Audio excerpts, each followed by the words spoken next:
तो 90 वर्षों से ब्रह्मा कुमारी इस कर्म योग को जी रही है। राजयोग को अपने जीवन में ला करके, खुद को पहचान करके, अपनी शक्तियों को, अपने गुणों को पहचान करके, उनको अपने कर्म के द्वारा चैनलाइज़ करके संसार को बेहतर बनाने का कार्य कर रही है।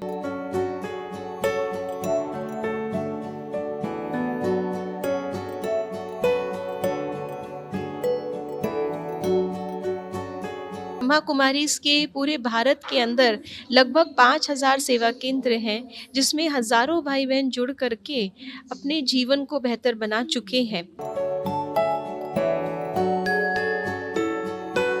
और आपको कैसा लगा न्यूज़ हाट के मंच पर आकर? आप लोग बहुत अच्छा कार्य कर रहे हैं, जो अच्छी चीज़ों को हाइलाइट कर रहे हैं।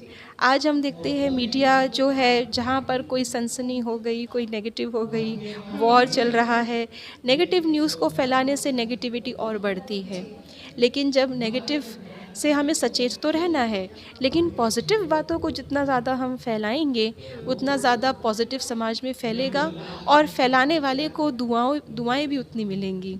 नमस्कार, आप देख रहे हैं न्यूज़ हाट।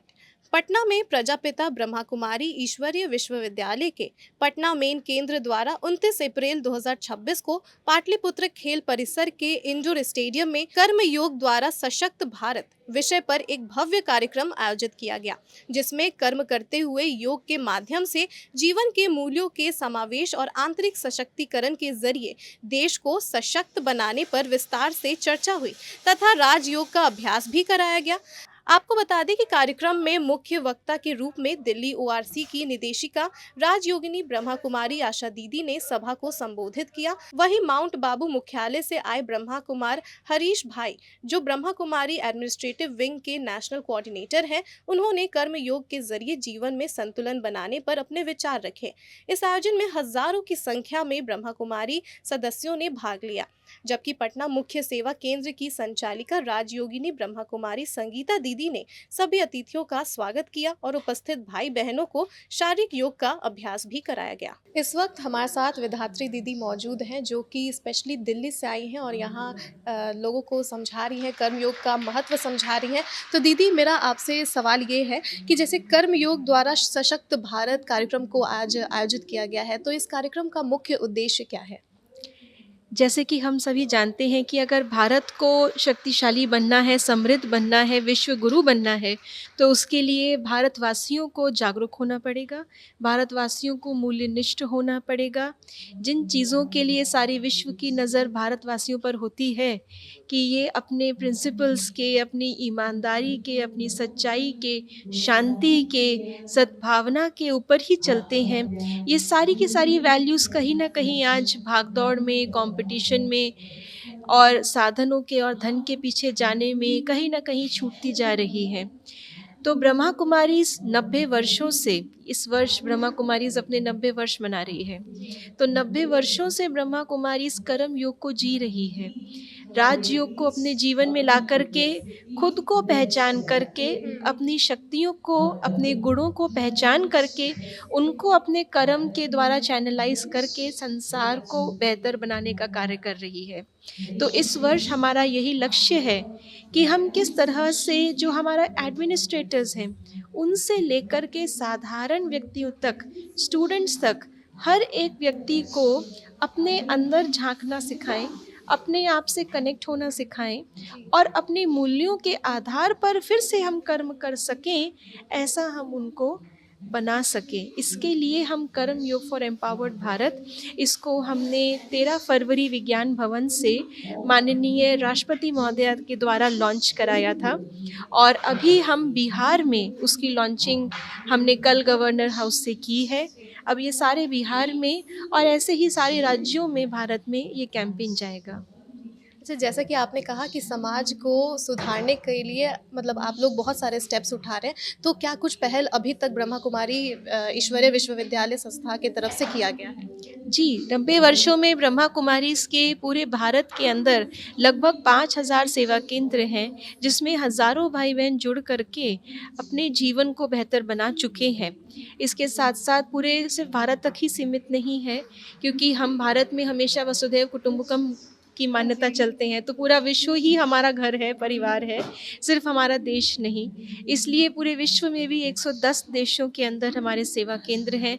और आज की अगर हम बात करें तो पटना में जो हमारा ये संगठन हो रहा है, इसमें 1500 से अधिक भाई-बहनें जो नियमित इस प्रिंसिपल को जीवन में उतार चुके हैं, वो एकत्र हुए हैं। तो हमारा ब्रह्मा कुमारीज़ का उद्देश्य ये है कि हम किसी को अच्छा बनाने का नहीं, लेकिन उनमें अच्छाई है, उसी को उभारने का प्रयास करें। और इसके लिए ब्रह्मा कुमारीज़ ने अपने 20 प्रभाग बनाए हैं, जैसे administrators, art and culture, business industry, media, medical, IT, youth. इस प्रकार से पूरे समाज को ही अगर हम 20 प्रभागों में समझें, हर प्रभाग के लिए, हर वर्ग के लिए, हर उम्र के लिए, हर तदबे के लिए क्या हम कर सकते हैं, वो कार्य ब्रह्मा कुमारीज़ ऑलरेडी इन सभी एक्टिविटीज़ के द्वारा कर रही है। जी, मैं जानना चाहूँगी कि जैसे इस कार्यक्रम में क्या कुछ हुआ आज और लोगों को क्या कुछ सीखने को मिला और राजयोग मेडिटेशन का क्या महत्व है?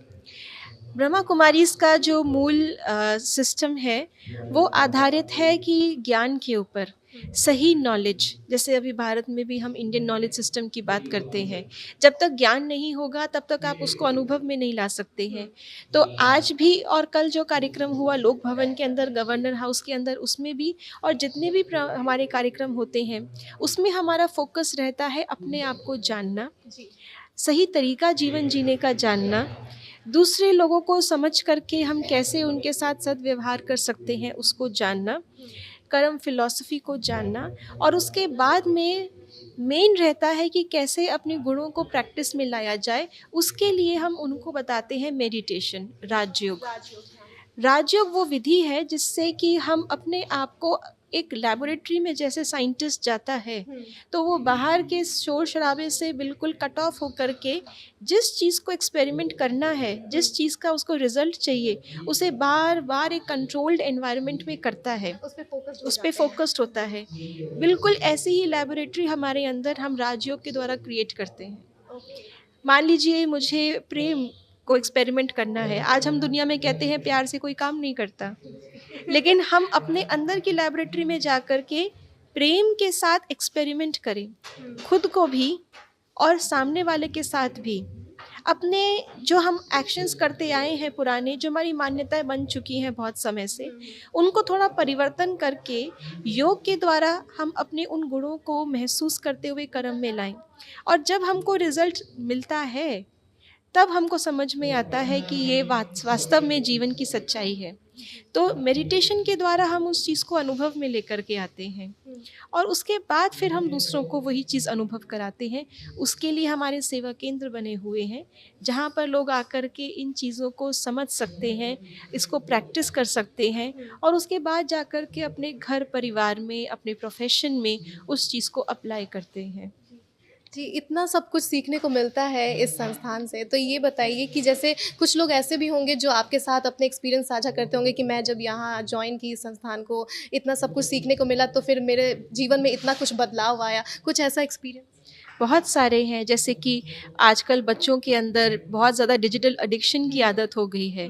जब उनको डिजिटल एडिक्शन, क्यों वो उस तरफ जाते हैं? क्योंकि कहीं न कहीं उनको अपने रिलेशनशिप्स में वो बातें नहीं मिलती हैं, किससे शेयर करें? कोई सुनने वाला नहीं, किसी के पास टाइम नहीं। तो बच्चों को बचपन से ही मोबाइल पकड़ा दिया जाता है कि इसी से खेलते रहो, इसी से सुनो, इसी से देखो, इसी से बात करो। लेकिन जब वो केंद्र पे आते हैं, उनको समझ में आता है कि मैं मालिक हूँ अपना, और कैसे हम संबंधों को, जब उनके माता पिता भी आते हैं, उनको समझ में आता है कि क्वांटिटी टाइम इम्पॉर्टेंट नहीं है, क्वालिटी टाइम इम्पॉर्टेंट है बच्चे के लिए। तो डिजिटल एडिक्शन से हम बच्चों को दूर करते हैं, हमारे उसके लिए कोर्सेज चलते हैं यूनिवर्सिटीज़ में भी।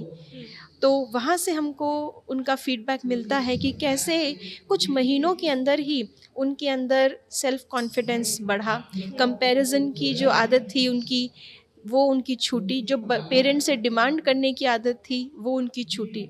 ऐसे ही हमारा एक प्रोजेक्ट है नशा मुक्त भारत अभियान, जिसके अंदर जो नशे की आदत में जा चुके होते हैं या प्रोस्पेक्ट्स होते हैं कि उनको बहुत इजीली समाज के इन्फ्लुएंस के कारण से वो नशा करना शुरू कर सकते हैं, उनको हम अवेयर कराते हैं।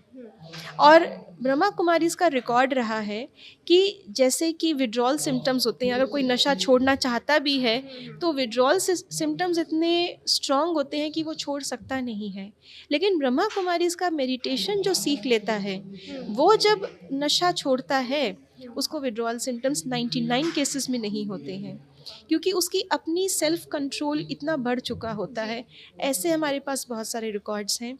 यहाँ तक कि हृदय योग रोग के अंदर भी हमने इस चीज़ को एक्सपेरिमेंट करके देखा कि जो हमारा लाइफस्टाइल है, जब वो सात्विक होता है, हमारे संकल्प पॉजिटिव होते हैं, हमारा स्ट्रेस लेवल कम होता है, तो हमारी बीमारियाँ और ख़ास तौर से हृदय, उसके ऊपर बहुत पॉजिटिव इम्पैक्ट आता है। वो हमारा प्रोजेक्ट पूरा का पूरा डीआरडीओ द्वारा प्रमाणित है।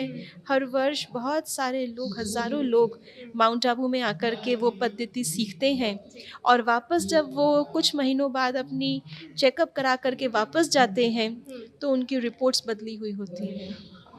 तो अनुभव के आधार पे भी बहुत लोगों के इसमें अच्छे रिजल्ट्स हैं, और साइंटिफिकली भी प्रमाणित रिपोर्ट्स के माध्यम से भी रिजल्ट्स बहुत अच्छे हैं। और ये तो मैंने कुछ बताए हैं। इस तरह से हर वर्ग के लिए बहुत कार्य चल रहा है। अच्छा, इस कार्यक्रम में इतने सारे लोग आए हुए हैं, इतने सारे लोग मौजूद हैं, तो इतने सारे लोगों की जो पार्टिसिपेशन है, मतलब भागीदारी है, उसको आप कैसे देखती हैं? कहीं न कहीं ये हमें दर्शाता है, गुरु कहा करते थे, कहीं न कहीं वो ज्ञान अभी भी है सबके अंदर, और हर व्यक्ति अच्छाई में विश्वास करता है। आज हम कहते हैं दुनिया में अच्छाई पे विश्वास नहीं करो, लेकिन इतने लोग जब जुड़ कर के किसी अच्छे काम के लिए सामने आते हैं, इसका मतलब है हम सब अंदर से अच्छे लोग हैं, अच्छाई हमारी कहीं गई नहीं है, और इतने सारे लोग सेवा के लिए सामने आए हैं। इन्होंने केवल अपना जीवन ठीक नहीं बनाया, इन सब में लगन है कि हम अपनी मेहनत से अपने समाज को भी ऐसा फिर से बनाएंगे। तो आप इसको स्व के प्रति प्रेम भी कह सकते हैं, परमात्मा के प्रति प्रेम भी कह सकते हैं, क्योंकि राजयोग के अंदर ये सब हमको ज्ञान देने वाला ये स्वयं निराकार परमात्मा है। तो इसको आप परमात्मा के प्रति लगन भी कह सकते हैं, इसको आप समाज की सेवा का जज्बा भी कह सकते हैं, इसको आप देशभक्ति भी कह सकते हैं। जी। अच्छा, क्या ऐसे कार्यक्रम आगे भी आयोजित होते रहेंगे? हाँ जी, समय प्रति समय हमारा जो पटना है, पटना के अंदर हमारा कंकड़बाग सेवा केंद्र है, जिसके कारण से ये सारा कुछ आयोजित हुआ, और इस प्रकार से और भी बहुत सारे हमारे पटना के अंदर और पूरे बिहार के अंदर हमारे सेवा केंद्र हैं। ऐसे ही पूरे देश के अंदर और विश्व के अंदर है। तो इस प्रकार के कार्यक्रम समय प्रति समय होते रहते हैं, और हमारे सेवा केंद्रों पर तो नियमित होते रहते हैं। हर रोज़ प्रातः वहाँ पे भाई बहन आकर के एकत्र होकर के स्वयं को और गहराई से अनुभव करना, और परमात्मा के साथ योग लगा करके अपने अंदर वो ईश्वरीय शक्ति भरना, जिसके आधार पर हम आगे कार्य कर सकें। क्योंकि अच्छे मार्ग पे चलने वाले जब लोग कम होते हैं, तो समाज से बहुत ज़्यादा सपोर्ट नहीं मिलता। उस समय पर ईश्वर सहारा होता है, उसकी शक्तियाँ सहारा होती हैं, जिस आधार पर हम ये कार्य कर पाते हैं। एक आखिरी सवाल कि जैसे समाज में और कौन-कौन सी बुराइयां हैं, कौन-कौन सी नकारात्मक चीज़ें हैं, जिसको आप लोग जड़ से ख़त्म करने का प्रयास कर रही हैं? अगर हम देखें तो जो हम आत्माओं के अंदर जो बुराइयां आ चुकी हैं, मेनली काम, क्रोध, लोभ, मोह, अहंकार। आप किसी भी कोर्ट में जाइए, किसी भी पुलिस स्टेशन में जाइए, कोई भी क्रिमिनल केस की फाइल उठा करके देखिए, या तो उसका कारण काम वासना होगा, या क्रोध होगा, या लालच होगा, या मोह है, या अहंकार में किसी ने किसी को मार दिया अहंकार के कारण। तो ये तो मुख्य हैं। इसके अलावा बहुत छोटी छोटी और बुराइयां हम सबके अंदर आ चुकी हैं, जैसे भय है, ईर्ष्या है।